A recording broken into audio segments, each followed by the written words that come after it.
Ngayong araw ay ipapasyal ko kayo sa mga nakagandahang mga tourist spot na ating madadaanan sa napakagandang lugar ng probinsya ng Bohol. Sun is shining all day, sand between my toes, waves crashing on the bay, feel that warm breeze blow. No worries on my mind, just leave stress behind. Palm trees in the line, find that peace I find. Vacation time. Magsisimula tayong mamasyal sa napakagandang lugar sa Hagna, Bohol. Ang Hagna, Bohol ay kilala sa kanilang kalamay, isang sikat na delikasi na gawa sa malagkit na bigas, gata ng niyog at asukal na nakabalot sa mga kabutong ng niyog.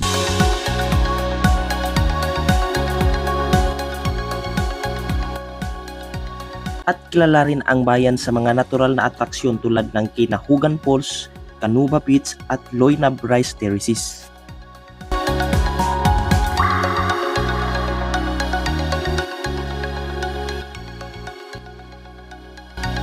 Ito rin ay isang mahalagang sentro ng kalakalan at may daang-daang taon ng lumang simbahan, ang St. Michael Archangel Church.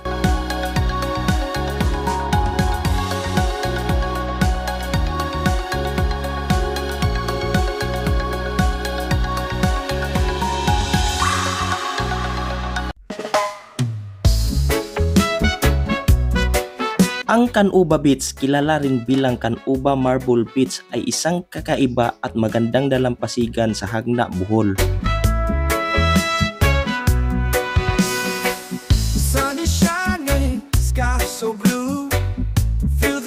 Hindi buhangin kundi marble ang pangunahing katangian ng beach na ito. Ay hindi pinong buhangin kundi makinis na bato na karamihan ay puti at kulay abo na gawa sa marmol. Sinasabi ng mga lokal na ang marmol ay nagmula sa isang malapit na minahan ng limestone, inanod sa ilog at ibinalik sa dagat, at sa paglipas ng panahon ay naging makinis na mga piraso dahil sa alon.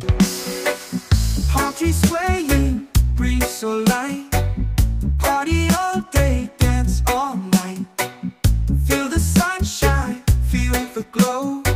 Summer vibes, just let it flow. Dance, dance in the summer heat. Feel the rhythm, move your feet. Sun and sand is so sweet. Summer days can't be beat.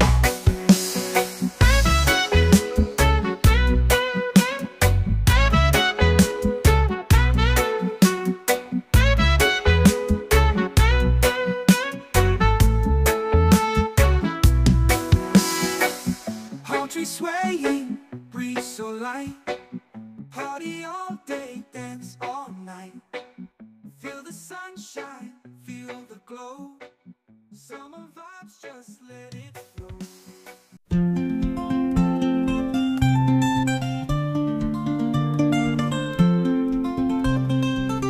Ang Lila Rice Terraces ay matatagpuan sa bayan ng Lila, Bohol. Ang mga hagdanang palayan na ito na inuukit sa mga gilid ng burol sa loob ng maraming henerasyon ay nagpapakita ng kasipagan at katalinuhan sa lokal na komunidad. Ang pangunahing atraksyon ng bayan ang malalawak na taniman ng palay na ito na umaagos pababa sa mga dalisdis ng burol sa matingkad na kulay berde, at maaaring mag-trek ang mga bisita sa mga terraces, tangkilikin ang magagandang tanawin at ang mapayapang kapaligiran ng bukid.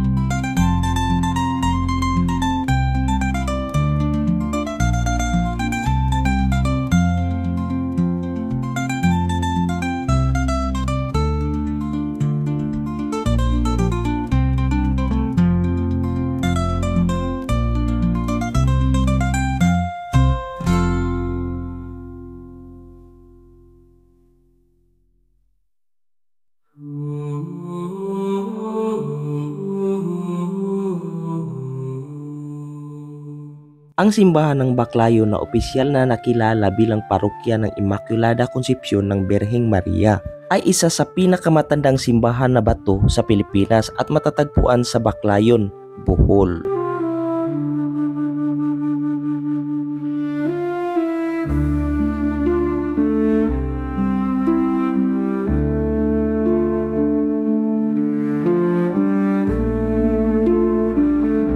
Ang mga Hiswitang paring sina Juan de Torres at Gabriel Sanchez ang nagtatag ng unang misyon ng Kristyanismo sa Bohol sa puok na ito noong Nobyembre 17, 1596.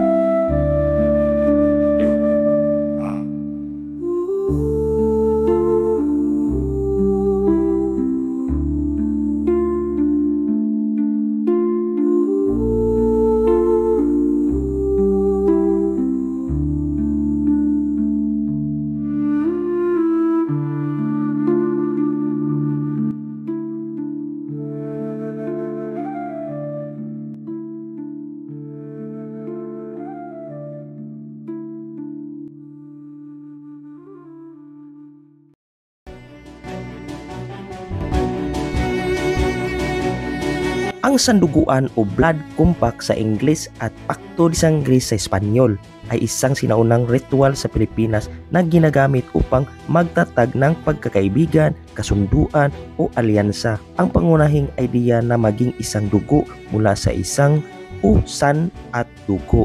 Nangangahulugang magkapatid na sila at nangangakong magtulungan at magtatanggol sa isa't isa.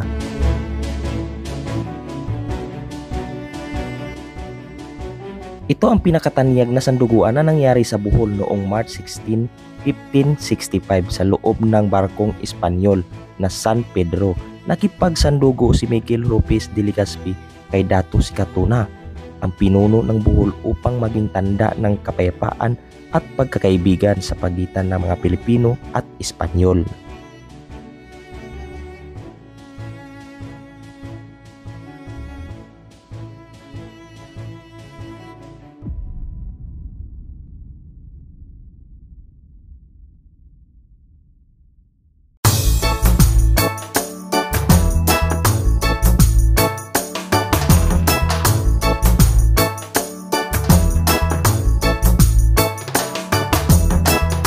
Ang Lubuk River Floating Restaurant ay nag-aalok ng buffet lunch habang naglalakbay sa ilog.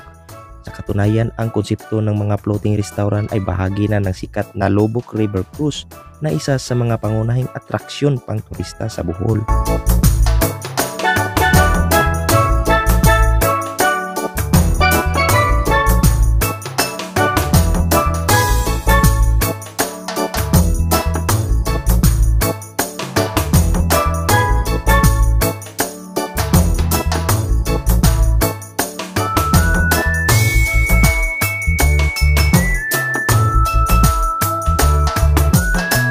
Ang idea ng pangtanghalian sa mga bangkang lumulutang habang tinatanaw ang luntiang tanawin ng ilog ay isang tanyag na aktibidad na matagal nang inaalok sa mga turista para maranasan ang kalikasan at kultura ng Bohol. Habang naglalakbay ang mga bisita ay kadalasang nililibang ng live music o tradisyonal na pagtatanghal ng sayaw mula sa mga lokal na komunidad na nagpapakita ng mayamang kultura na pamana ng rehiyon.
Ang Chocolate Hills ay isa sa mga pangunahing atraksyon sa Bohol at idiniklarang bilang ikatlong pambansang monumentong helyohikal ng Pilipinas noong 1988.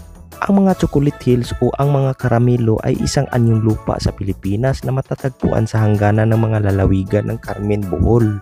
Nagiging kulay tsokolate ito dahil sa init ng panahon, ngunit kapag dumaan ang tag-ulan, makikita mo ito na kulay berde.